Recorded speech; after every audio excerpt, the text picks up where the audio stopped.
Saudara, selamat sore. Agen perubahan. Menjadi agen perubahan.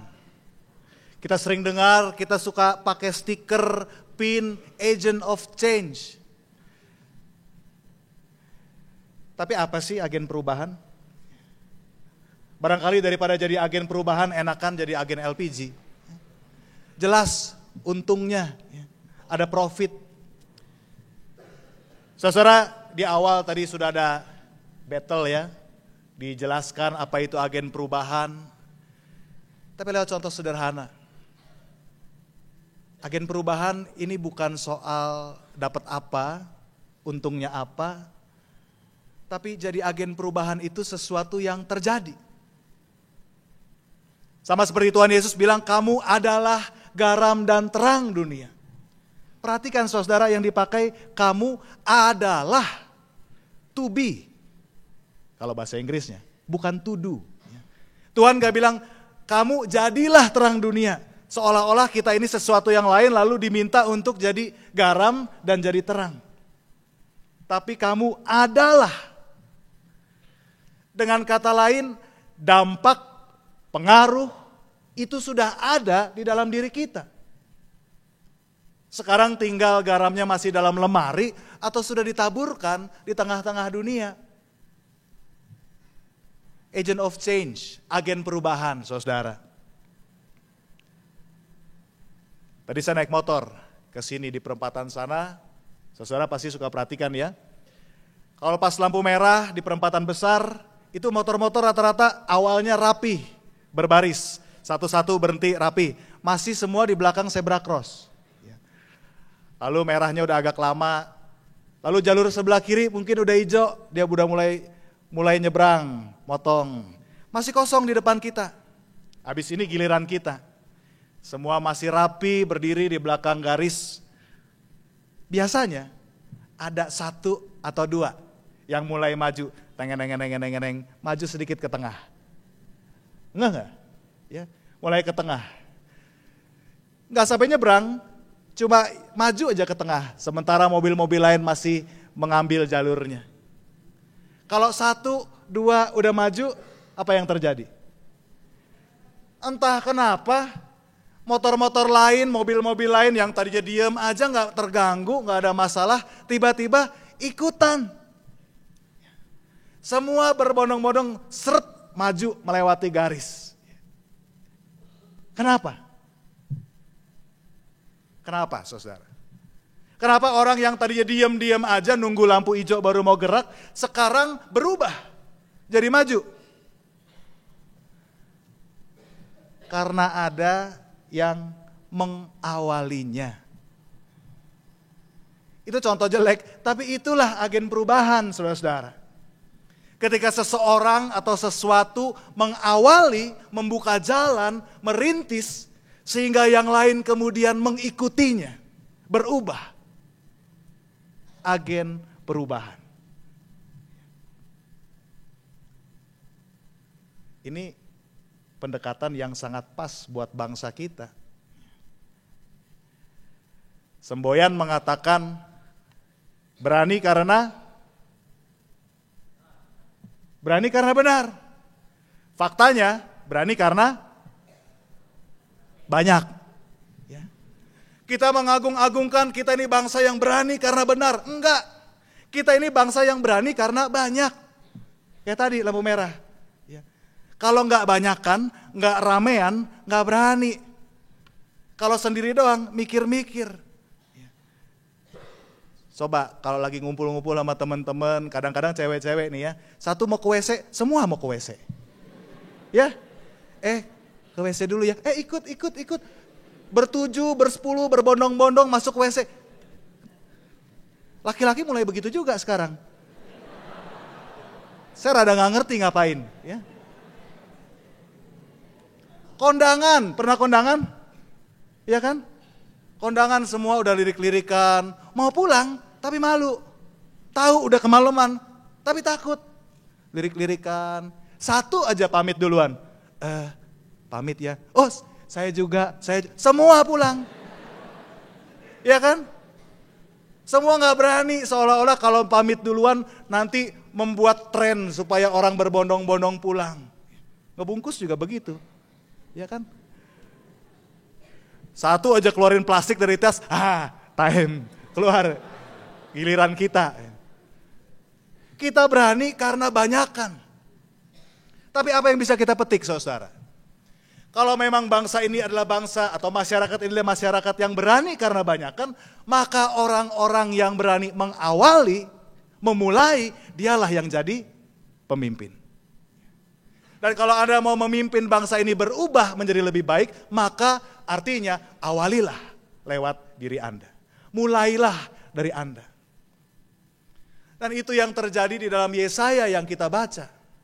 Tuhan mengkritik umat yang hidup keagamaannya walaupun saleh, walaupun rajin ikutin aturan-aturan ritus-ritus agama, tetapi Tuhan membencinya. Dan Tuhan panggil Yesaya, serukanlah kuat-kuat.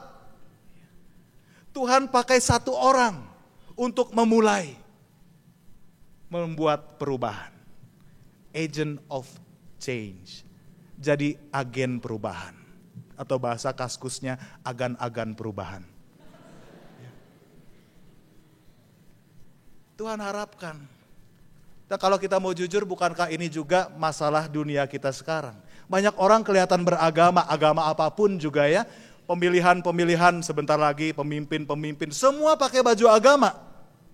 Bukan cuma di Jawa mungkin yang baju agamanya, baju agama saudara kita gitu. Saudara yang mungkin dari Sulawesi Utara, dari NTT, dari Papua, kalau lihat spanduk-spanduk pemilihan calon-calon pemimpin, pilek, legislatif dan lain sebagainya, banyak ayat-ayat suci di dalamnya. Saya sekali ke Manado, turun dari bandara setelah Paskah, waktu itu mau pemilihan juga. Dari taksi, itu pertama kali saya ke Manado, 2-3 tahun lalu. Dari taksi, saya lihat di kiri kanan, poster besar-besar, baliho. Gambar Tuhan Yesus begini. Tuhan memberkati. Lalu ada gambarnya sang calonnya gitu, calon yang mau dipilihnya gitu. Lalu di sampingnya pendetanya bawain Alkitab. Jadi jangan kira cuma di Jawa, bukan cuma kira saudara kita juga begitu orang Kristen. Yang korup juga. Yang jahat juga. Jadi dibalik semua yang kelihatannya suci dan baik dan rohani itu, Tuhan mengkritik dan Tuhan minta Yesaya ubah, mulailah. Dan itu juga saudara yang jadi perintah Tuhan kepada kita, kepada Anda, berubahlah mulai dari Anda. Jadilah pemimpin yang membawa perubahan itu. Karena kalau Anda sudah mulai, orang akan lebih mudah mengikuti. Sama kayak tadi. Sama kayak persembahan. Semuanya udah berdiri belum ya? Udah berdiri belum ya? Ada satu aja yang berdiri, semua berdiri. Lebih gampang karena ada yang mengawali. Dan adalah tanggung jawab kita. Tuhan meminta kita, awalilah lewat diri kita. Saudara, tapi ada satu tantangan yang besar. Satu tantangan yang Tuhan mau ingatkan kepada kita. Ketika kita bilang kita mau jadi agen perubahan, ketika kita bilang kita mau seperti yang dikatakan oleh Tuhan gitu ya, supaya memecah roti bagi orang yang lapar, membawa ke rumahmu orang yang gak punya rumah, dan apabila engkau melihat orang telanjang, saya rada geli juga sama ayat ini gitu ya. Dari hal-hal yang lain, yang sifatnya ini kemiskinan, ketidakadilan, ini tiba-tiba apabila engkau melihat orang telanjang, supaya engkau memberikan mereka pakaian. Rupanya zaman dulu kalau ngelihat orang telanjang, apa sih yang mereka lakukan? Kok zaman sekarang saya udah ngerti, kalau ngelihat orang telanjang, upload. Problemnya gitu, lalu beredarlah video ini dari mana gitu. Tapi ini kan tanda-tanda bahwa ketika orang gak lagi saling peduli, ketika orang demi kepuasan atau amusement-nya sendiri, orang lain jadi korban pun gak apa-apa. Dan Tuhan mau ini berubah. Ini mau berubah dan Ia mau kita yang mengawalinya. Dan untuk mengawalinya saudara, maka Tuhan juga ingatkan, maka dasar-dasar kita harus kuat. Setiap orang tua tahu ketika mereka membesarkan anak, ketika mereka dididik dalam nilai-nilai yang kuat di tengah keluarga, maka dibiarkan merantau keluar kota, keluar negeri pun gak takut. Kenapa? Karena dasar-dasarnya kuat. Dan hanya orang yang dasar-dasarnya kuat yang bisa membawa perubahan. Ini masalah kita yang berikutnya. Kita ini suka males dasarnya, maunya langsung yang pro. Semua orang mau jadi pemain bola. Cita-cita, kalau laki-laki mungkin ya semangat kalau main bola. Kasih bola, langsung tanding, langsung main. Padahal kalau orang benar-benar belajar, ikut sekolah sepak bola, ada saudara yang ikut? Orang ikut sekolah sepak bola nomor 1 bukan langsung tanding, bukan langsung main di lapangan. Kadang-kadang gak nyentuh bola, lari aja muter-muter supaya staminanya kuat dulu. Pakai bola juga gak langsung main, tendangan bebas, tendangan pisang dan lain sebagainya kan. Cuma oper, timbang-timbang bola. Main belakangan. Ketika dasar-dasar Anda sudah kuat, maka Anda siap untuk bertanding.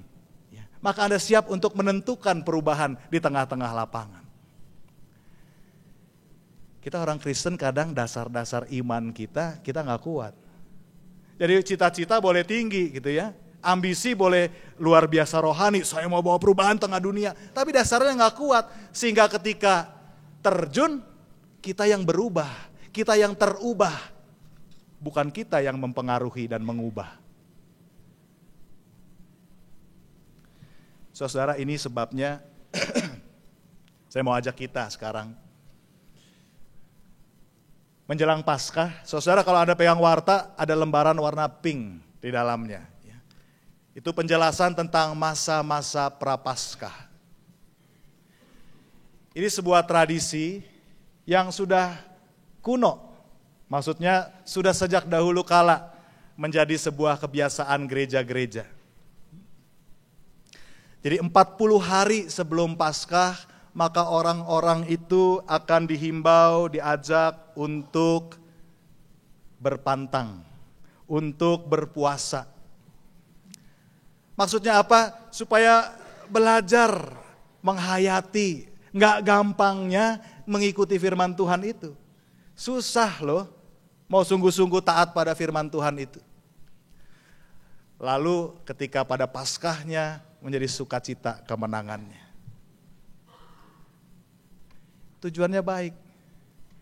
Tapi prakteknya saudara tahu yang namanya karnival.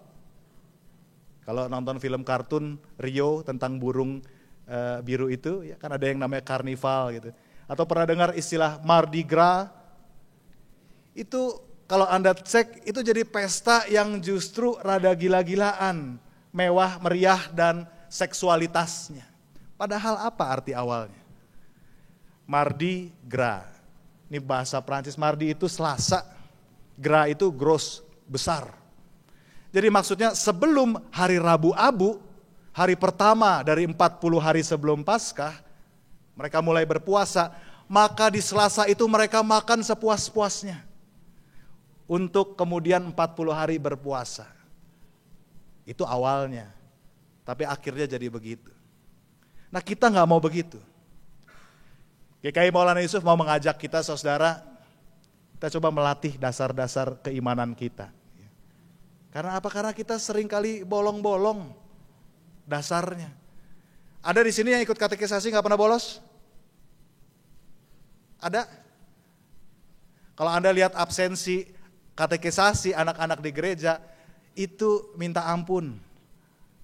Banyak bolosnya, minta lulus lagi. Sama kayak kita kuliah kan. Yang dasar-dasar kita anggap, itu nanti, itu cuma sepele.